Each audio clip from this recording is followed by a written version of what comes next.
Hello, welcome to CubsPS Plus, a Northside numbers game, a weekly podcast that dives headfirst into the analysis of hot topics driving Chicago Cubs baseball. I'm your host, Mike Waller, a lifelong Cub fan, full-time baseball stat nerd, and sometime youth baseball coach. CubsPS Plus is part of the Bleacher Bunch Productions on the Fans First Sports Network, joining great shows like The Sun Ranto Show, Cup of Cubby Blue, and Baseball Rabbit Hole. The Bleacher Bunch feed is available wherever it is you get your podcasts, and CubsPS Plus is always available ad-free to Patreon supporters at patreon.com/CubsPS+, where you can support the show, help make all this magic happen, and find a variety of benefits for as little as $1 a month. In addition to the podcast feeds, you can also find me on Twitter or X, Instagram, TikTok, Threads, Blue Sky, and YouTube, all at CubsPS Plus, a spin on the baseball metric OPS Plus. Love the pod or hate it? Please drop a review wherever it is you can find your podcasts. If you've done that, thank you so much. Maybe you can share an episode with a friend.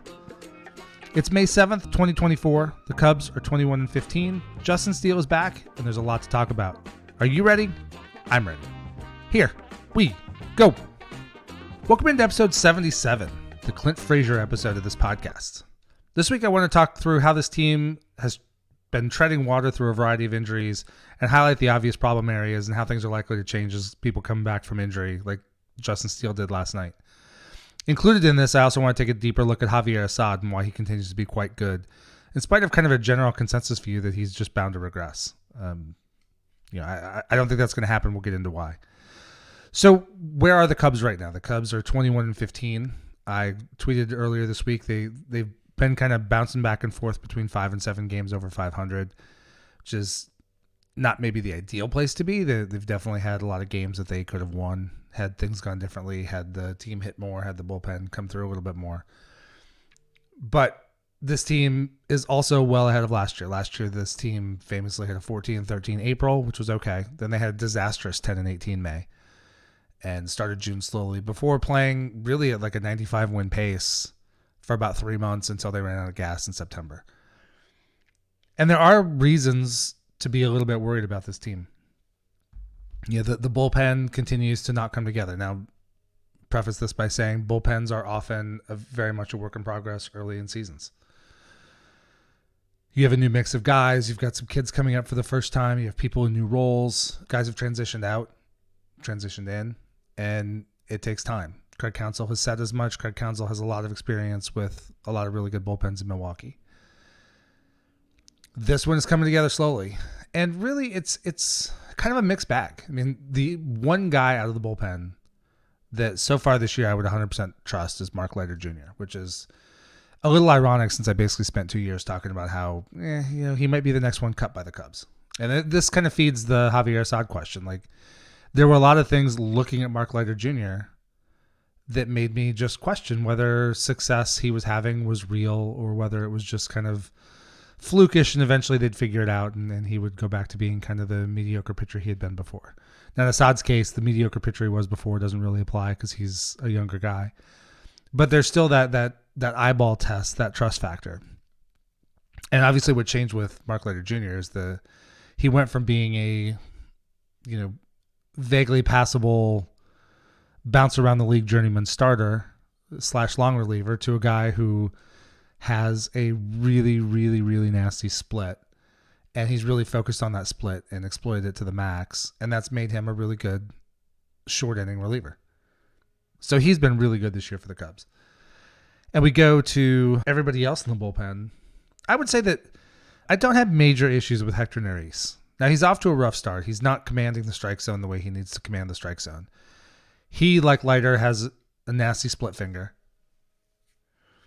And when he's around the zone, he typically doesn't throw the splitter in the zone. He will occasionally, but for the most part, he's looking for chase on that splitter.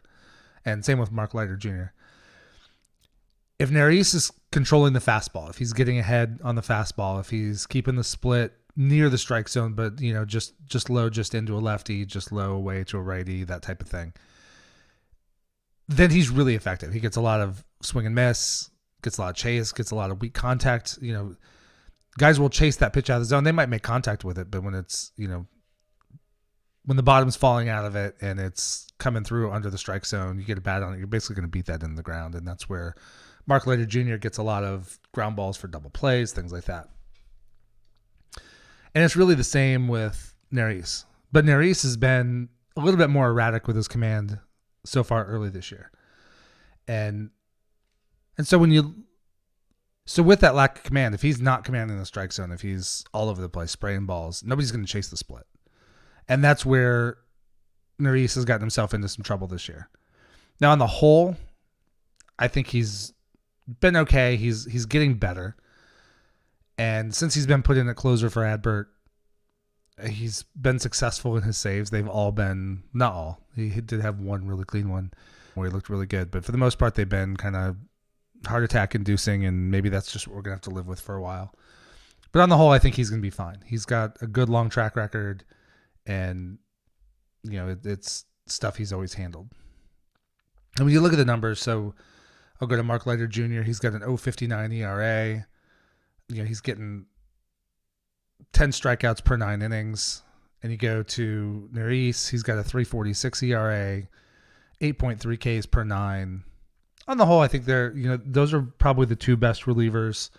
Maybe with Yency Almonte joining them. Yency got off to a slow start. His first couple outings were pretty rough, but he's really settled it down since then. He's been reliable lately. He's got a 3.68 ERA, tick over 12 strikeouts per 10 innings, and there's a lot to like there. And with this bullpen, I've talked about it before, but one of the things we saw early and we continue to see with some of the people is that it's not so much that the bullpen is flat out awful and can't pitch or, purely can't get outs. It's that they're not being efficient. They're not being at their best when they need to be. So when you have a dirty inning situation, so maybe it's the 6th inning, you've got a starter who pitched 5, gets an out in the 6th, walks a guy, maybe there's a base hit, whatever. A couple guys on base, it's a 1-run game, and you got to go to the pen. You need a guy who's going to come in, throw in strikes, get you out of that jam, and then move it on. A lot of guys can handle a clean inning. You come in, you got a lead, nobody's on base. You can give up a hit or a walk or even a couple. Put some guys on base, but then you've still got the 3 outs to play with. And oftentimes you can get 3 outs without the other team scoring runs. But too often in these scenarios, the relievers have come in, bases loaded, 2 guys on, whatever, walk a guy, hit a guy, give up a hit, give up a couple hits. All of a sudden, 2-3 runs have come in. Then the reliever locks in. Then they finish that inning. They pitch another one clean. But the damage is done. And so right now when it comes to a dirty inning, like Mark Leiter Jr. is, and Almonte to some extent, he's been a lot better lately. Those are the 2 guys I kind of trust coming into a dirty inning. Mark Leiter Jr. has done it so many times. And that's one of the reasons why when people talk about who should close. Now, I assume at this point we are going to see the Cubs add relievers as we approach the deadline. Typically, teams don't do a lot of major trades this early in the season. That said, the Marlins did trade Luis Arias to the Padres a couple days ago. So I guess the Marlins are open for business. There's just not much of a market established. A team doesn't know how valuable their relief pitcher is until they've got calls from 3, 4, 5 teams asking about that person. You can start to stack offers against each other. Right now, there's not a lot of market because not many teams are trading. I'm sure Jed's on the phone. If he's not, he should be. This bullpen clearly needs help. There are also things though where a different mix of the same guys. We saw it last year. One of the reasons why the Cubs got off to the bad start, had the atrocious May, was the bullpen was dreadful. Michael Fulmer came in as the closer. He was not getting it done early. Had to step back to low leverage situations like Adbert's doing right now. And then over time, some other guys stepped up. Adbert stepped up.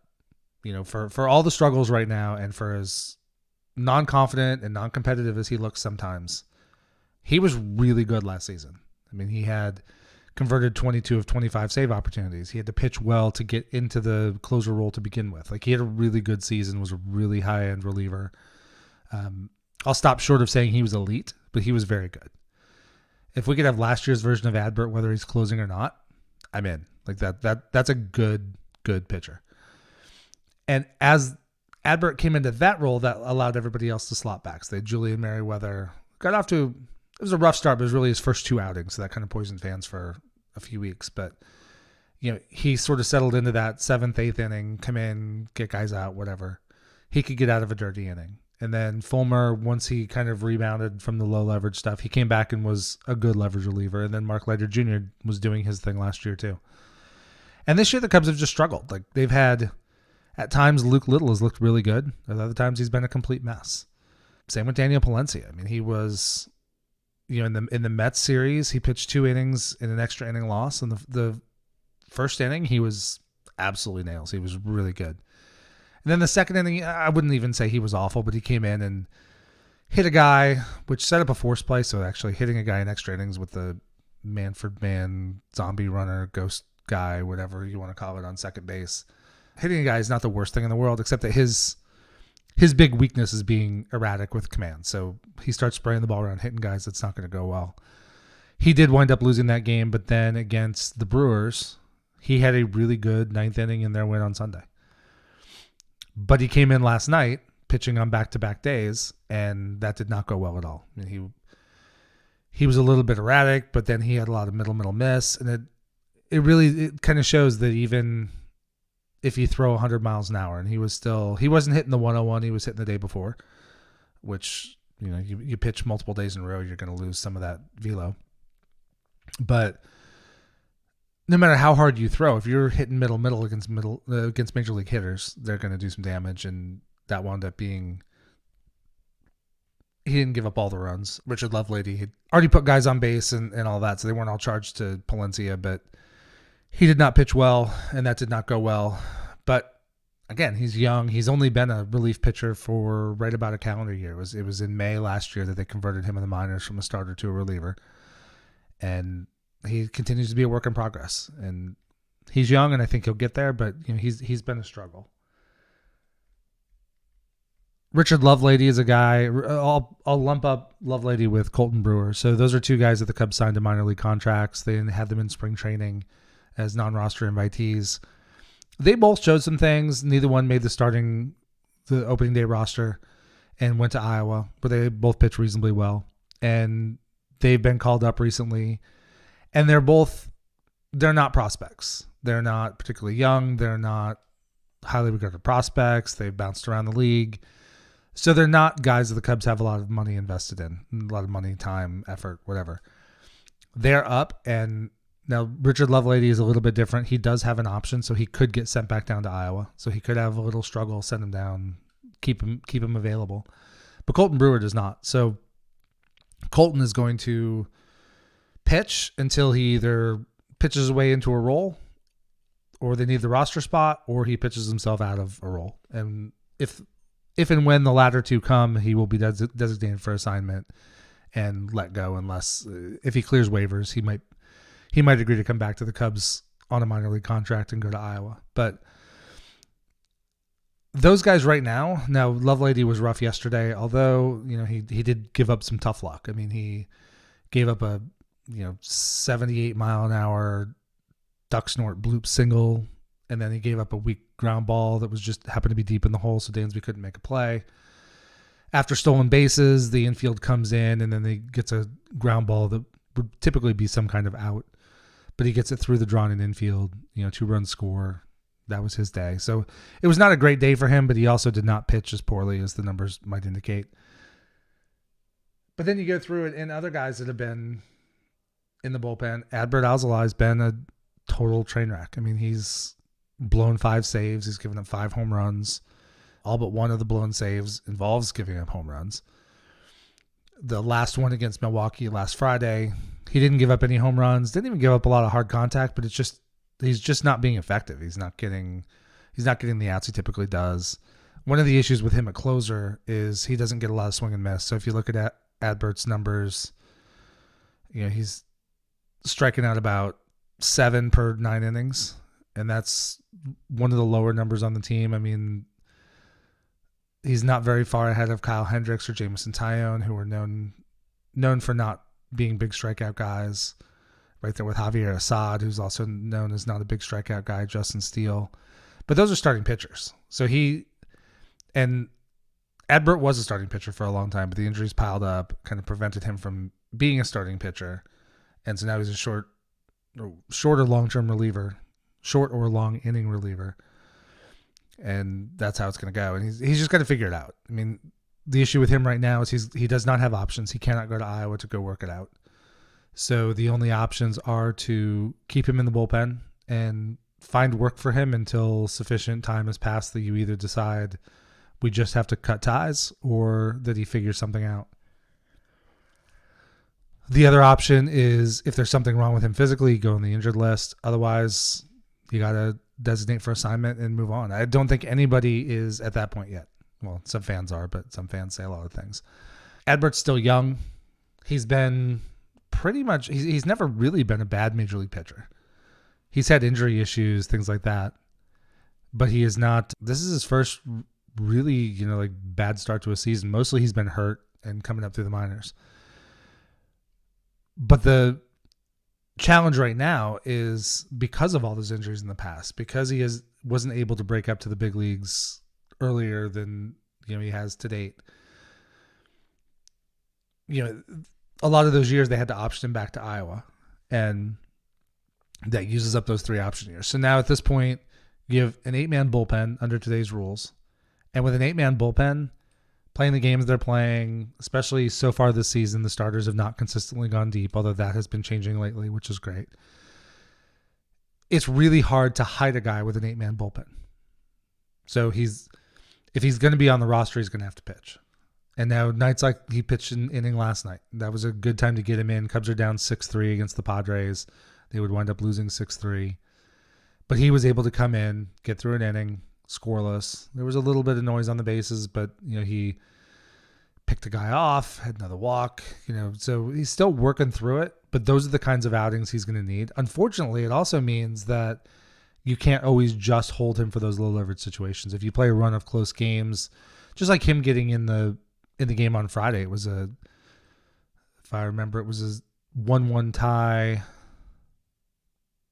No, it was a 1-0 game. Cubs had a 1-0 lead going into I think it was the 6th inning that day when they brought him in. Maybe it was the 7th. I'm blanking on the innings, but it was late in the game.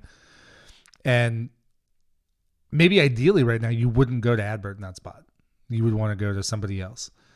But they had 3 or 4 guys down. I'd have to go back and look at the box scores, but several guys had pitched multiple days in a row, and there just weren't guys available for that spot. Now, flipping it around, maybe the way we know he's throwing now, maybe you'd go Colton Brewer instead of Adbert Alzolay. But the point was, in that game, it was a leverage situation against a good team later in a ball game with a small lead, and you got to go to somebody. And with 8 men in the bullpen, 3 or 4 guys down and unavailable, your options are just limited. So guys are just going to have to step up and figure it out. And Adbert's one of those guys. So I don't think he's going to get sent down. It's pretty clear. I think if he had anything they could spin as an injury, I think they would have done it. I think he'd be on the IL now. So I think we'll just have to see how it goes. A couple other guys to talk about. Jose Cuas, classic example I talked about earlier, coming into a game, not being sharp, giving up some walks, some hits, whatever. And then once the damage is done, figuring it out and being solid. That's really what he had done in the bigs before he got sent down. Now, his minor league numbers so far are a lot better than they were, so I think he's figuring the command out. My guess is, since he has not come back up, they're probably working on something mechanically with him or doing something with his pitch mix to try to get him set going forward, because I think we've seen the results at AAA that things are improving. And really with a guy like Cuas, it's really less about the results and whether or not he can get AAA hitters out, because clearly he can. He has so much movement. Him and Almonte both have ridiculous amounts of movement on their sliders, good fastballs, but both of them get in big trouble if they're not locating. And that's where Almonte's cleaned that up lately, and Cuas had struggled and went down. So with the Cubs, whatever they're doing with him, they want to get him in a position where that effort is more consistent. Keegan Thompson's another one. He just went down yesterday to allow Steele to be activated. I could have flipped a coin with him or Palencia or potentially Lovelady, although Lovelady's the one lefty in the pen now with Drew Smiley on the injured list. Keegan has shown signs of being the 2022 Keegan Thompson that we all love so much.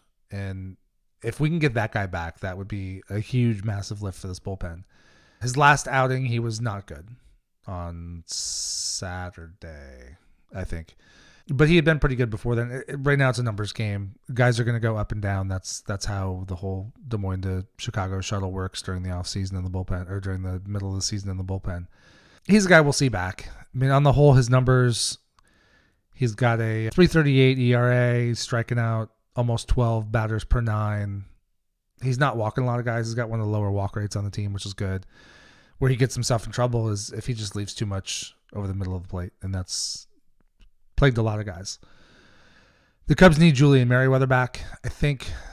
So his injury was, like a cracked rib in his back and more like a stress fracture kind of thing. It was going to be a month of pure rest, no baseball activity, not much physical activity at all. And then he was going to need another month to ramp up. And he's really right about that halfway point. I would probably be paying attention over the next week and see if we hear much in the way of updates on Merryweather. And they had projected that to be about an 8-week injury, which would put it about like 56 days from the day they put him on the IL, if you go strictly by exact week counts. But they put him on the 60-day injured list. So 60 days, I think he's eligible to come off the injured list June 8th. Now, 60-day, it doesn't mean he's going to be ready on June 8th, June 9th. But hopefully he's ready by early mid-June to come back, because that would be a really big arm to get back in this bullpen. He looked really good early in the season before getting hurt. He was striking out 11.5 per 9 innings. He had a 1.93 ERA, 2.50 FIP. I mean, he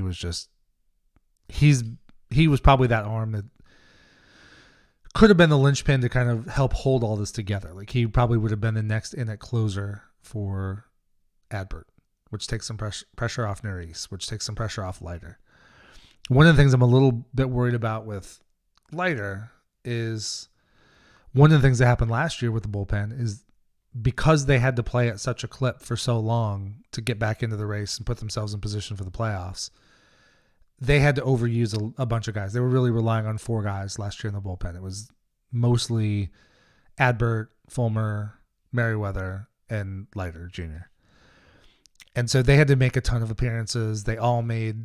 Pretty sure all of them made career highs. Fulmer might have had one previous year with more appearances. And that really showed up late in the season when they really faded down the stretch. And Mark Leiter Jr. has already thrown 15 innings in 16 appearances, and they've played 36 games. So, and he's been down a little bit lately. He has not pitched quite as often the last 4 or 5 games. But he's been pitching in like almost half their games. That would put him on pace for, like 80 appearances. And I think last year he had 70, and that was a career high. Let me bring that up real quick. Yeah, last year he pitched 64 innings in 69 appearances. And, his numbers, 3.50 ERA, almost 11 Ks per 9, which lines up pretty well with what he's doing now. I mean, the Ks per 9 is pretty much in line. He's got a much better ERA now, but he's not going to keep an 0.59 ERA for the entire season. There'll be some days where he doesn't have the split and he gets hit a little bit, but they just need that 1 or 2 pieces to pull it together. So the question is, like, where's that going to come from? There's not much of a trade market yet. I think Jed will eventually make trades and bring some guys in, maybe even a big closer, potentially. But what can the Cubs do between now and, say, like late June? So you got 6-8 weeks before probably significant trades or multiple trades are possible. You might find a team like the Marlins to make a deal with right now. But for the most part, you're not going to be able to go just remake your bullpen via trade in May. Most teams aren't dealing. A lot of teams, there are a few teams out of the race, but even the A's are surprisingly good this year. And I hear a lot of talk, I still hear a lot of chatter online about Miller from the A's or Clase from the Guardians. I'll be shocked if either one of those are traded.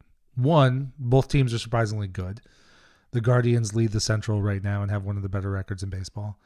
The A's are surprisingly competitive. I don't think there's any chance they're going to contend, but they're off to enough of a start that I doubt they're going to sell off pieces certainly this early.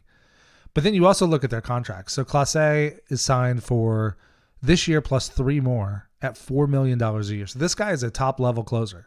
I think most people would agree with that. And the Guardians have him for $4 million a year for multiple seasons. I mean, unless they see some big overpay coming in return, or there's some really, really valuable guy they absolutely covet and would want to get, why would they trade that?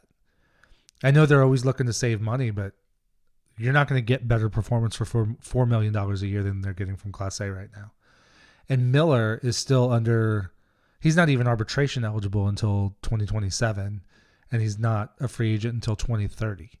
So you take the A's, who are notoriously cheap, and they trade guys as they're getting more expensive. He doesn't even start getting expensive for 3 more years. Like, that's a league minimum performer. So why would they deal that? I mean, the Cubs would have to give up just an insane haul. Plus, I think the A's still see Miller as a starter, so they're certainly not going to trade him for reliever value at this point. So I think those two are probably off the table, but who knows? I've heard some chatter about the Cubs talking to the Marlins, and maybe Tanner Scott's a possibility. Now, Tanner Scott is not an elite closer, but he'd be a nice arm to add to this bullpen. So we'll see what they can get. But over the next 8 weeks, let's set trades aside because I don't know that there's much of a market.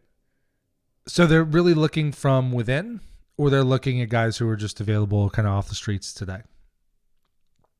And so that limits the options. That means probably need to get guys to lock into a role.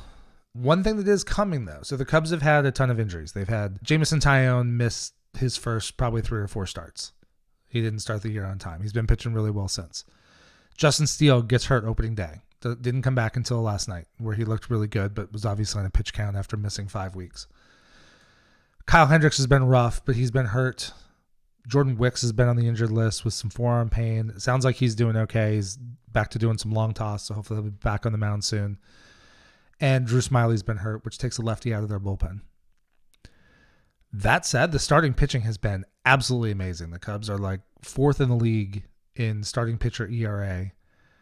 And that's while carrying Kyle Hendricks' ERA of 12. So, Steele's been good when he's in there. Shota Imanaga has been just a revelation. He's 0.78 ERA, 34 2/3 innings. He's got 35 strikeouts. He's walked 4 guys. I mean, he has more wins than walks. And so those guys have carried. Jameson Taillon has come back and been very good. He's made 4 starts now. He's 3-0 with a 1.13 ERA. He's given up, 16 hits and 5 walks in 21 innings. So whip right at 1. Struck out 16, which is pretty solid for him. And so they've been good. Wicks was good. The only issue with Wicks before he got hurt was, and he was definitely better his last start, maybe his last 2. He was not being efficient with his pitches. He was having too many innings, especially early in games, where he was not getting that arm through. He was having arm side misses, especially high and into lefties. And it just set up a lot of big pitch count innings early in games, which meant he was only able to get through 4 2/3, maybe 5, versus getting, through 5 innings into the 6th, maybe getting through 6 into the 7th, which makes a massive difference on the bullpen. Long term, I think he's going to be fine. He's got a 4.70 ERA, 23 innings.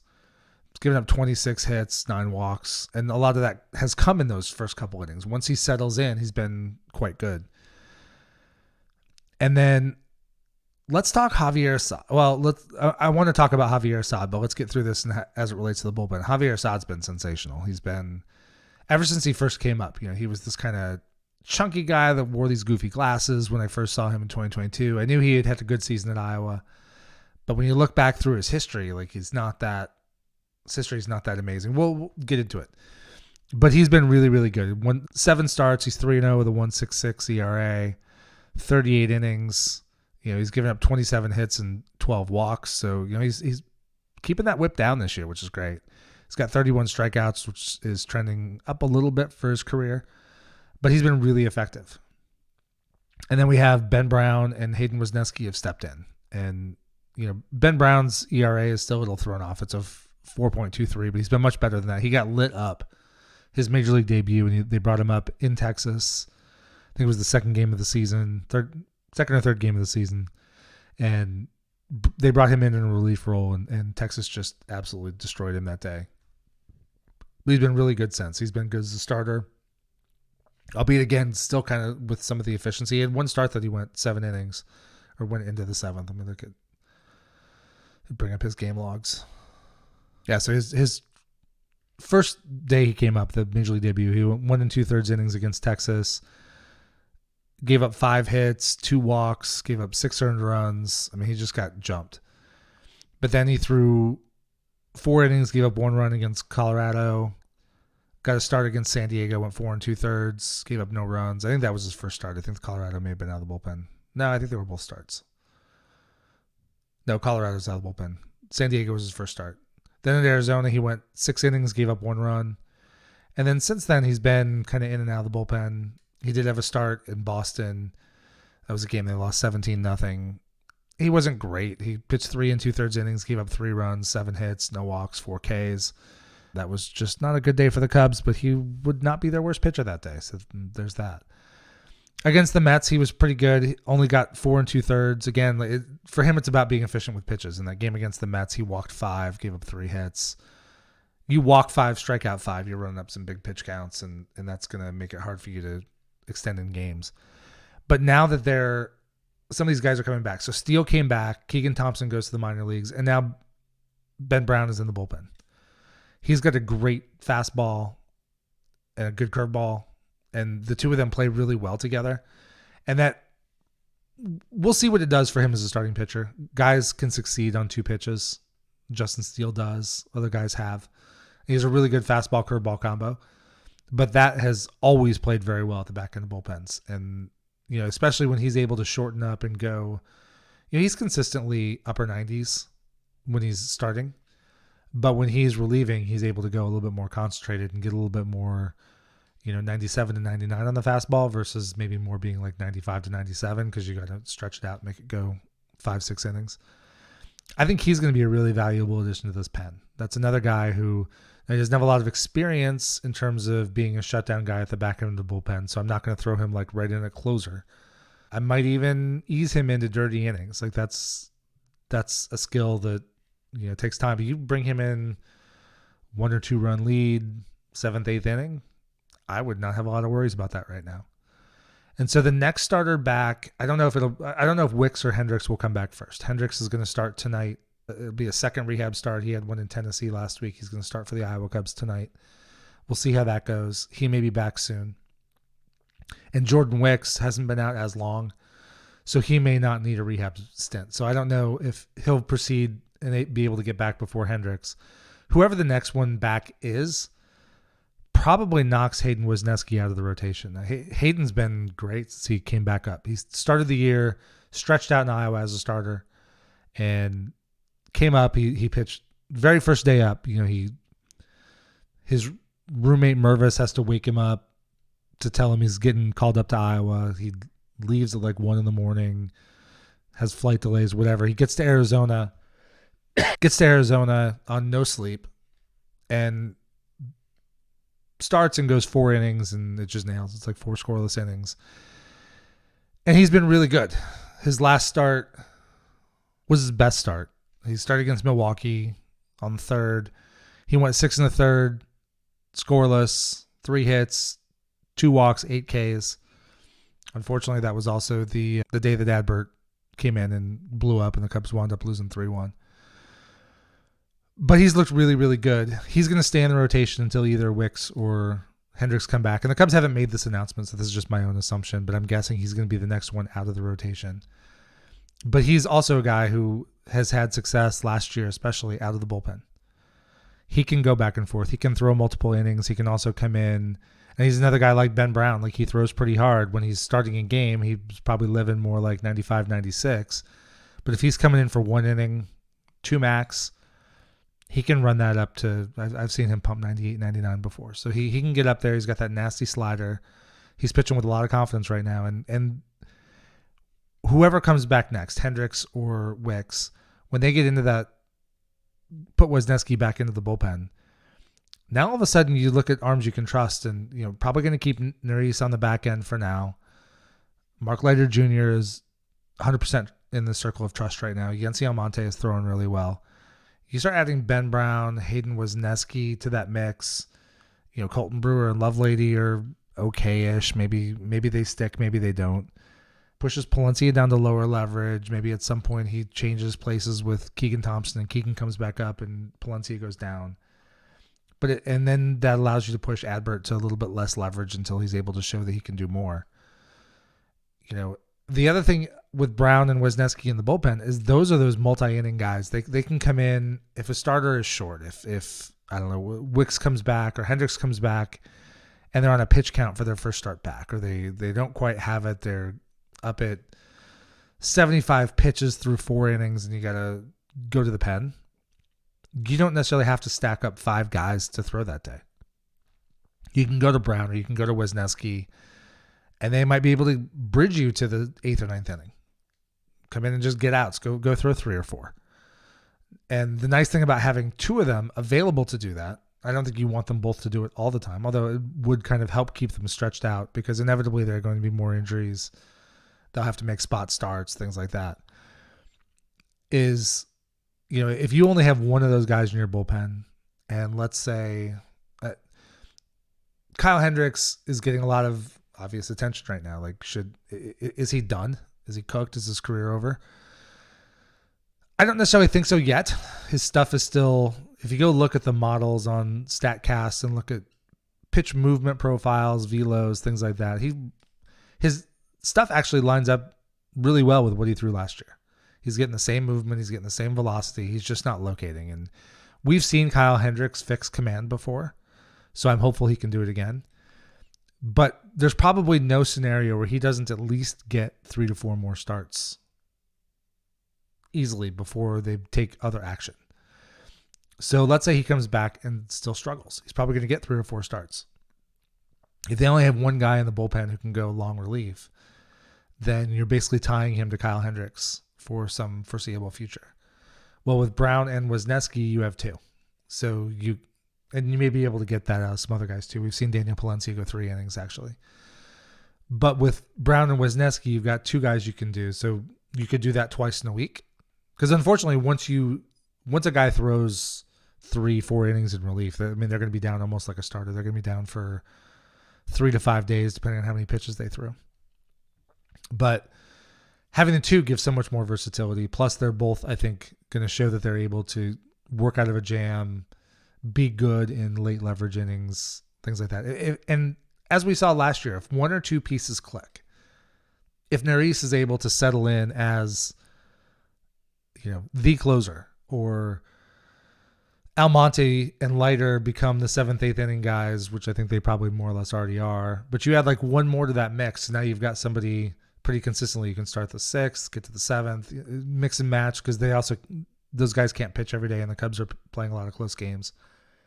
You just need those options every day, so the more of them you have, the better. Now down at Iowa, we've talked about it before. We've got Carl Edwards Jr. has not come up yet. Sam McWilliams, Thomas Pannone, Jose Cuas down there.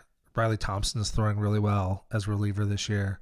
So there are still options at Iowa to potentially come up and work it out. And one guy that I'd love to see is Cam Sanders, but as of last time I looked, which was probably a couple appearances ago at this point, he had walked 18 guys in 11 innings. Like that's not going to get you the call up. So with the rotation, one of the reasons why I think it's Wisniewski and Brown and Wisniewski, the first 2 out of the pen coming back, is the way Javier Assad's been pitching. And when both Kyle Hendricks and Jordan Wicks are back, it's going to make for a really interesting discussion because Justin Steele is locked in. As long as he's healthy, he's the ace. He's the big dog. Shota Imanaga is absolutely lights out, and Jameson Tyone is throwing well. And all 3 of those guys, because of their status or their stature or the contract they just signed, like they're going to be starting pitchers on this team. After that, the Cubs have shown a lot of depth, which is a really good problem to have.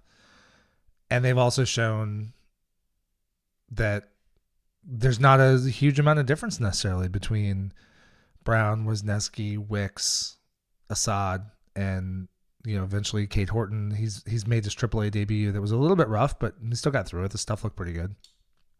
So I'm sure he's not in any rush to come up. Certainly the Cubs are not desperate for starting pitching right now. But when Hendricks and Wicks are both back, it's going to make for an interesting discussion because Javier Assad is pitching in a way that deserves to stay in the rotation. Like he's probably their number 2 starter right now. And some of that changes with Steele back. It's been Shota and Assad kind of leading the way. But he has also shown in the past that he does really well flipping in and out of the bullpen, spot starting, long relief. He's thrown some leverage innings. Whatever it is you need, the dude gets outs. So let's talk about Javier Assad. I mean, he grew up in Tijuana. He actually played Little League with former Cub Alfonso Rivas. One thing that was cool the other day, he started on Cinco de Mayo, and he was the first Mexican-born pitcher to ever start on Cinco de Mayo for the Cubs, which is kind of cool. But when you look back through his history, now he was signed in 2015 as a international free agent signing when he was, he was born in 97, so he would have been 18. And 17, 18.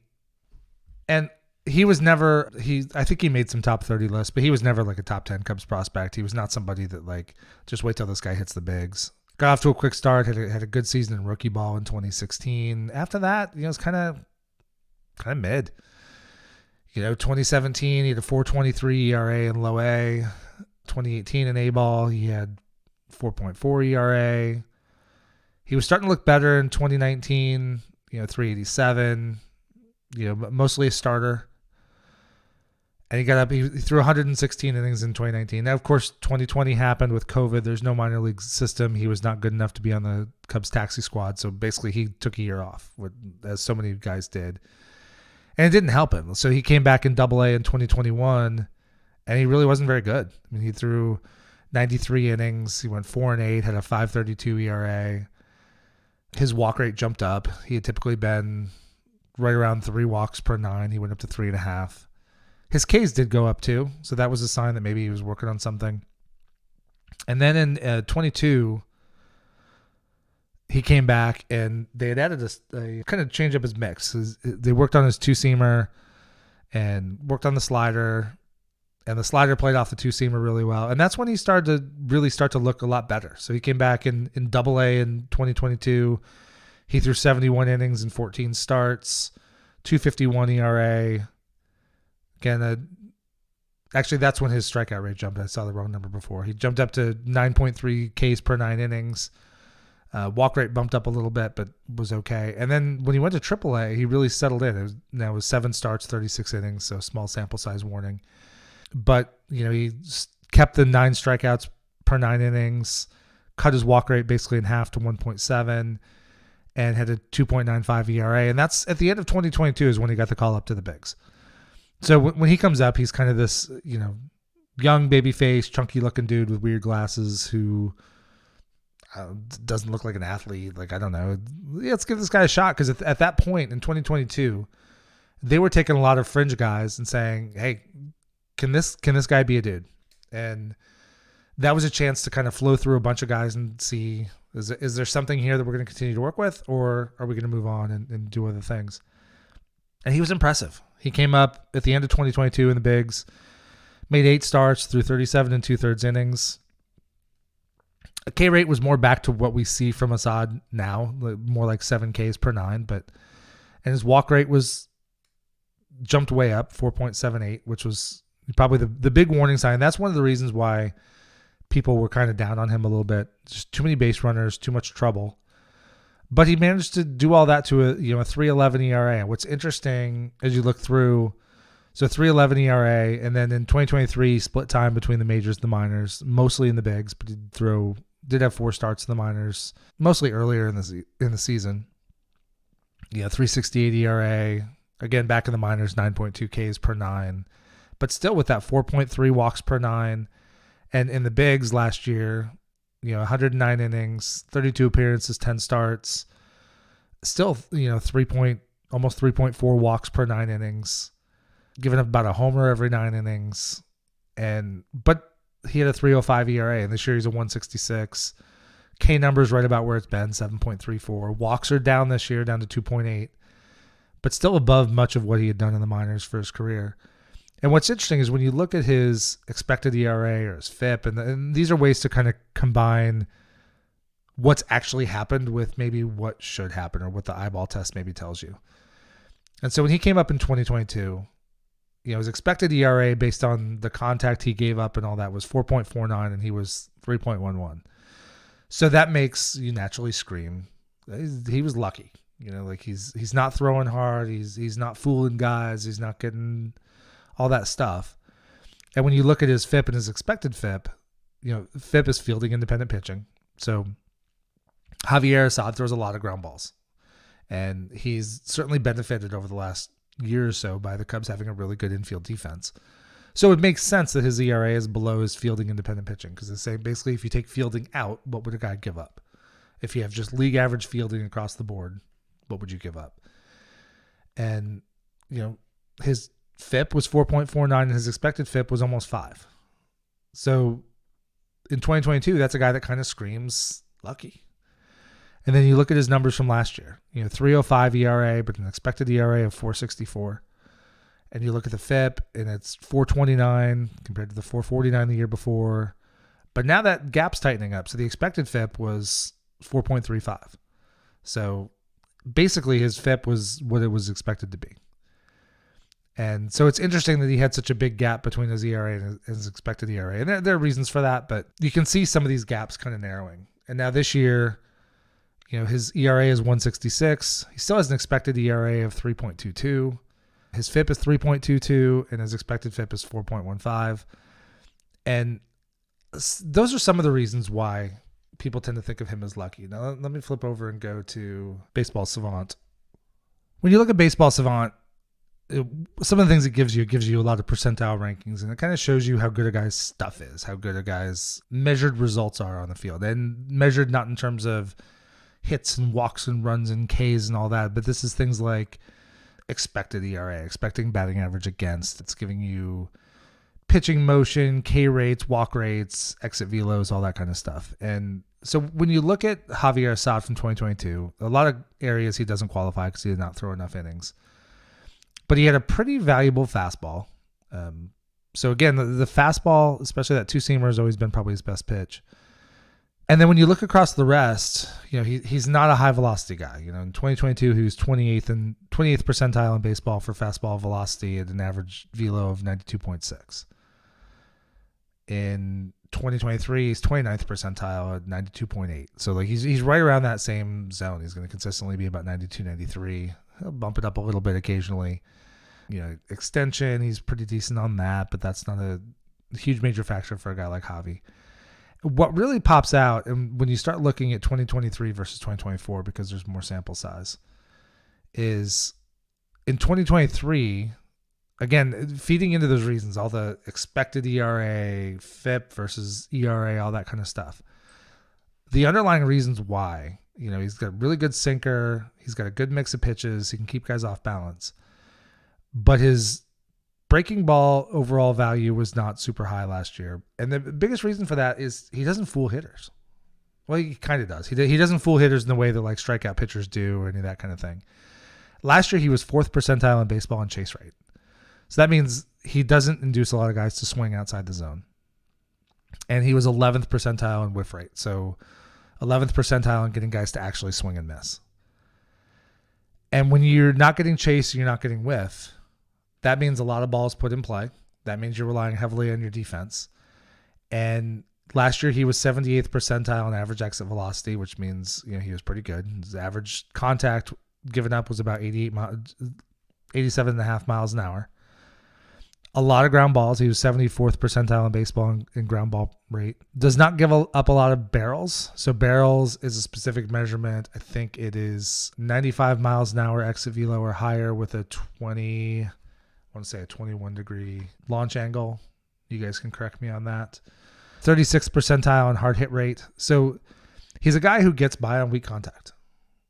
And that is often something seen, and kind of what we see with Adbert, right? Like he's not a high strikeout closer.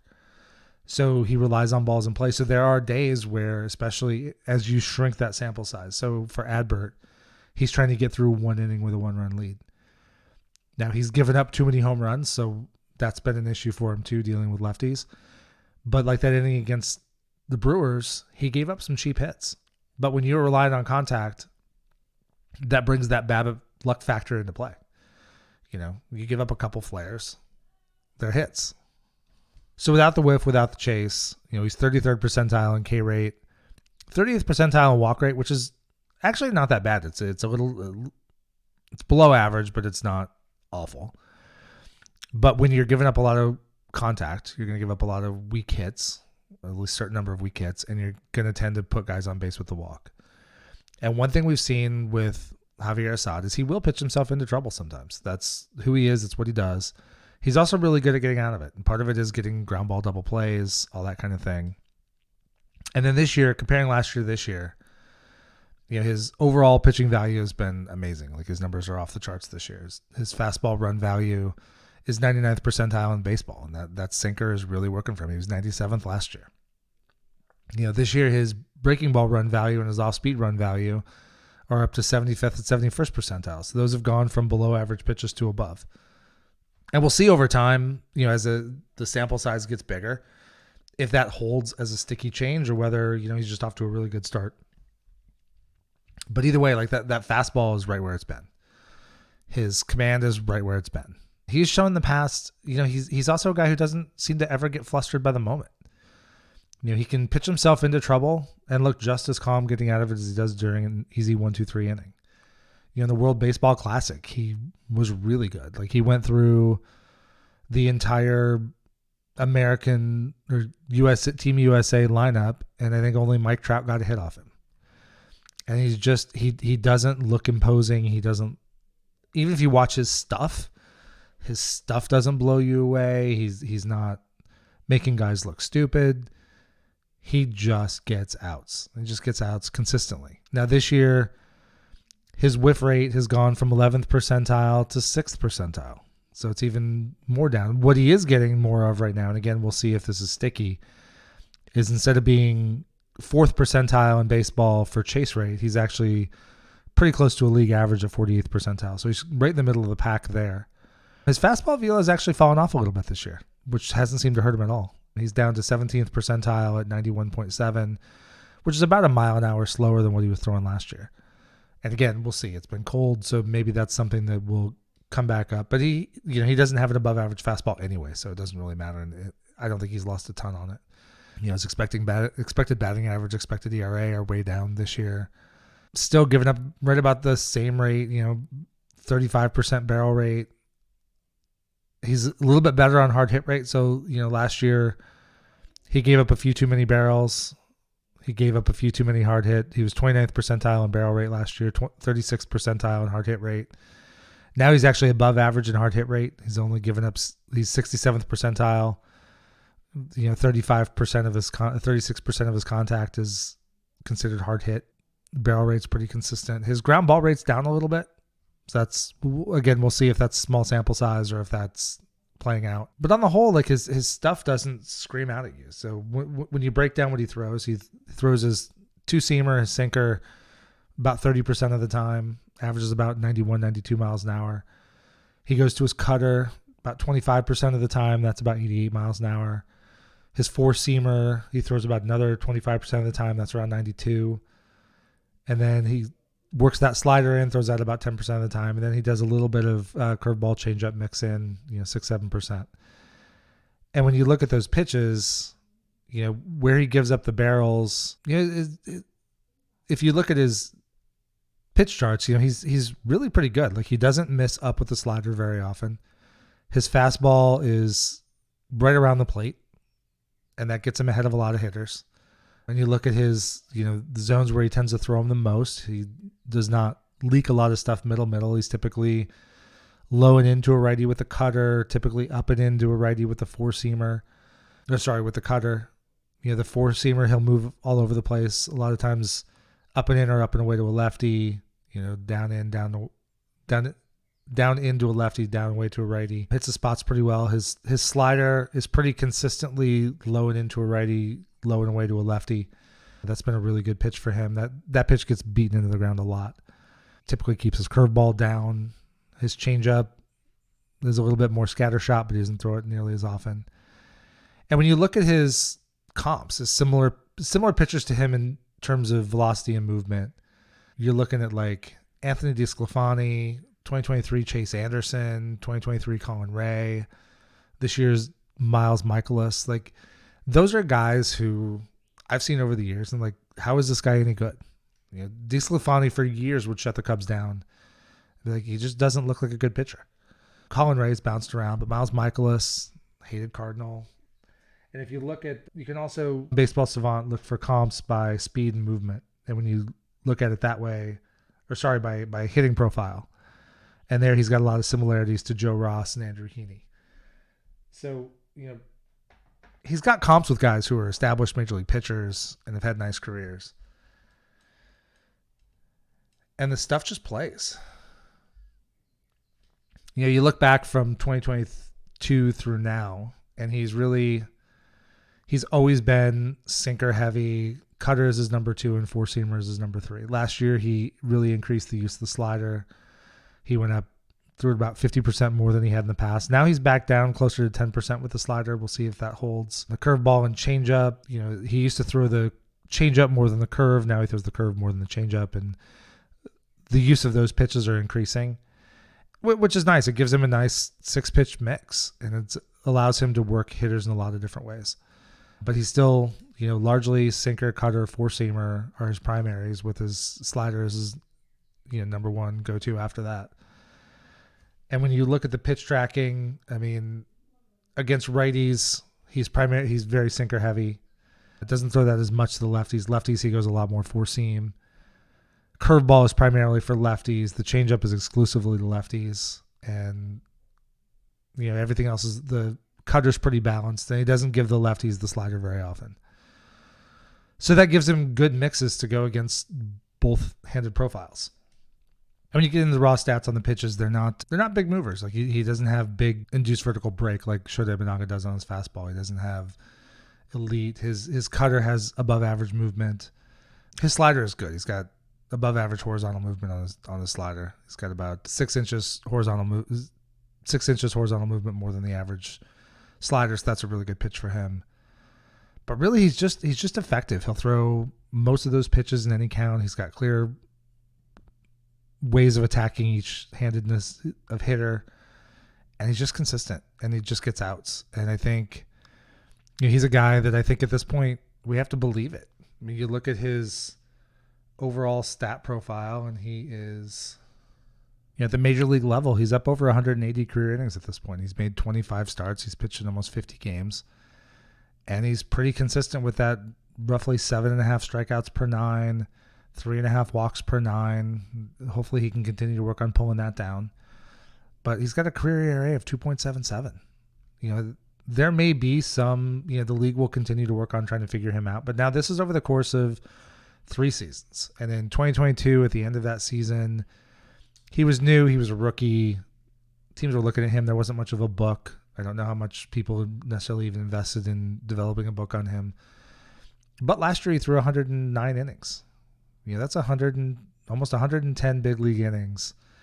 And there does start to be a book. Guys do know what to expect. And now this year he's thrown another 38 innings and is looking really good. Like, he may still trend back to some extent. I don't know what the sort of norm Javier Assad is, but I know it's a guy who can get outs in the major leagues at a consistent level. I know it's a guy who, certainly the way he's throwing this year, deserves to stay in the starting rotation. But at this point, it's not just about what you deserve. I even as recently as 2-3 weeks ago, I maybe did sit here on the show. I can't remember. I would have talked about, when guys start coming back, I want Ben Brown or I want Hayden Wesneski to go back to Iowa to stay stretched out as starters, because there's value in a young guy building up that ability to work 150, 170 innings over a season.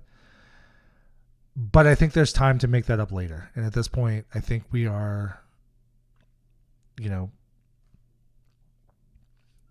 more at a point where it's about, what do the Cubs need this season to contend, compete, and be good, than it is just about, let's make Ben Brown the best starting pitcher he can be for the longest amount of time. And there's a fine line there, because the Cubs are in business to win. Well, they're in business to make money, because that's what businesses do. But they're in business to compete at the major league level. And so as part of that, you want to develop your players to the best of your ability. On the other hand, though, there are times where sometimes you just need a guy to come up and fill a role. And plenty of guys have done this and succeeded. So I'm not, Ben Brown, if he winds up in the bullpen for the rest of the season, or Hayden Wesneski winds up in the bullpen for the rest of the season, it doesn't permanently impact their ability to be a starting pitcher. It doesn't mean they can't ever do it.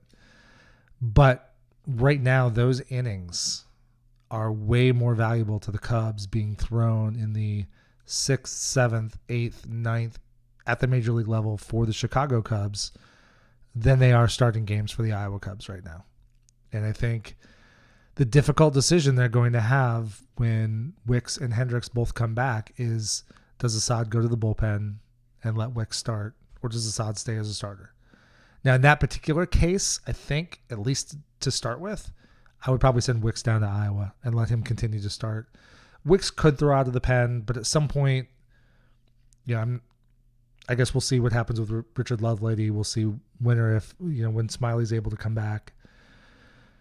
Having Wicks in the bullpen would not be the worst thing either, but I think he's more classically a starter, although he could certainly get outs. But I would probably keep him stretched out, send him to Iowa, keep Assad in the rotation. But Assad is a guy who's shown he can do it. So if Wisniewski or Brown struggle in that role, then maybe Wicks does come up, take that starting rotation role, put Assad in the bullpen because he's shown he can do it. But he's a very valuable pitcher. He's a guy who's certainly a legitimate major league arm. I mean, there's no doubt about that. And his worst season in the majors so far is a 3.11 ERA and limited experience in 2022. He's continued to get better the longer he's been up. And it's almost like the more people see him, the less hard they hit him, which is wild given the stuff he has. But I've gone on maybe too long for this episode. Thank you for sticking with me. It's going to be a big couple weeks still for the Cubs. The Cubs have tough schedules coming up through May. I said before the season started, if they get through May and they're basically 500, they're going to be in really good shape. And so far, they're doing a really good job of weathering the injuries, staying afloat. They've not had long stretches of losing. They've had some stretches where they've lost 3 out of 4, 4 out of 5, but they've not put together a long losing streak. Now, they haven't really had a long winning streak either. I think 4 games is their top winning streak. They've had a couple of those. But, they go through this. They got the San Diego series facing a bunch of tough starters this week. They had Yu Darvish last night. They beat Freddie Peralta on Saturday. They're facing a rookie, so maybe isn't quite so scary on paper. And they've got Dylan Cease on Wednesday against Hayden Wisniewski. And then they face Pittsburgh. Paul Skeens might make his major league debut. And then really from May 10th to May 23rd, they've got 14 games all against Pittsburgh and Atlanta. They go to Pittsburgh and Atlanta, then they come home to face Pittsburgh and Atlanta, which I hate when Major League Baseball does that. So they're going to play all 7 of their games against the Braves within a 12-day time span, which is nuts. Or 11-day time span, whatever. And then they've got the Cardinals and then a 4-gamer with Milwaukee to end the series, or basically end the month before opening a series with Cincinnati on the 31st. And so that's not going to be an easy stretch. I mean, Atlanta's really good. Pittsburgh's been playing well. St. Louis is St. Louis. We'll see what that rivalry does. And then 4 at Milwaukee. It'll be the first time that Craig Counsell goes to Milwaukee. But, they played their way to 6 over. Last year, they weren't 7 over until August 24th. And they've been there already this year. So they will have last year. And one thing they never did last year was we talked a lot last year about missed opportunities and playing in the margins and all those kinds of things and how those missed opportunities add up. Well, this year, they're getting a little bit more done. They're still not as good as we want them to be. They really probably should be 4 or 5 games better than they actually are. But we also have to remember they've stolen some games they probably didn't deserve to win too. I mean, they were getting no hit into the 8th inning and won a game. They've had some comebacks. So it's not just that every win they've gotten was perfectly earned and fully expected, and every loss has been a giant pile of garbage. But they're making it through, and they're giving themselves some space to have some of the struggles. They're absorbing. They're doing all this with a poor bullpen. They're doing all this right now with offensively. Maybe we'll get into that more next week. But offensively, they are largely above average. But because in the beginning of the season, when Seiya Suzuki was healthy and Cody Bellinger was healthy, they were scoring a lot of runs. Now with those guys out of the lineup and Michael Busch struggling to kind of readjust to major league hitters or major league pitchers, Ian Happ's slumping, the offense is kind of pulled back in, which has put more pressure on the bullpen. But, early in the season, the starters weren't going deep, so the bullpen was getting stretched, and they were winning when they scored a bunch. Now the starting pitching is a lot better, going a little bit deeper, but the offense isn't scoring as much, which still puts pressure on that bullpen. So either way, the pen has to get better, but the more they can hit and have starting pitching at the same time, or at some point, the starting pitching is not going to stay this hot, and they're going to back off a little bit. And at that point, the bullpen's going to have to pick up some slack, and so is the offense. While I do fully believe that any pitcher on a major league roster should have the ability to hold a one-run lead, you just can't consistently be taking, one-run leads to the seventh and expect them to hold. And the Cubs did win a 1-0 game against the Mets, but that's not typical. You typically need to score 3, 4, 5 or more to win. And so if you're consistently scoring one, you're just not going to win a lot of games. And we can be mad at the bullpen all we want, but if the team's only scoring 0, 1, 2, 3 runs, you're not going to win a lot of those ball games. That's just how baseball works. But we'll see what happens in the next week. I'm looking forward to seeing Shota tonight. I love watching that dude pitch. He's so much fun. If you haven't watched him do it, if you have, really lock into his expressions. I love watching him on and off the field between innings. I love watching him after a big play, even if he gives up a hit or something, or gives up a close one. He's very expressive on the mound, and he's just a joy and just fun to watch. So stay tuned. Hopefully we'll talk again soon, and the Cubs will be more than 5 games over 500. But for right now, they're doing what they have to do. They're treading water. They're keeping themselves in the race. They're tied for first place with Milwaukee, and given all the injuries, that's about the most I could hope for right now. Thank you for joining me today. If you like this episode, please drop a rating and a review wherever it is you get your podcasts, and share an episode with a friend. Just a few seconds from you gives me great feedback and helps other Cub fans find the show. You can find me on Twitter, X, Instagram, TikTok, Threads, Blue Sky, and YouTube, all at CubsPS Plus. And check out the Patreon page at patreon.com/CubsPS Plus to help support the show. As always, the theme music for this podcast is Prospect Park West by Jerry McCoy. This is Mike Waller, host of the CubsPS Plus podcast. Every day with Cubs baseball or talking about Cubs baseball is a great day. Go Cubs!